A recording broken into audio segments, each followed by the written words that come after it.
अतिमनोहरं सर्वसुन्दरं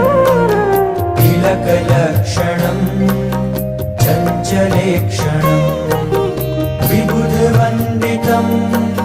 स्वामिनाथ ते वपुरिहास्तु नो नित्यदर्शने मदनमोहनं प्रेमदोहनं नयनगोचरं भक्तसञ्चरं भुवि सुदुर्लभं स्वामिनाथ ते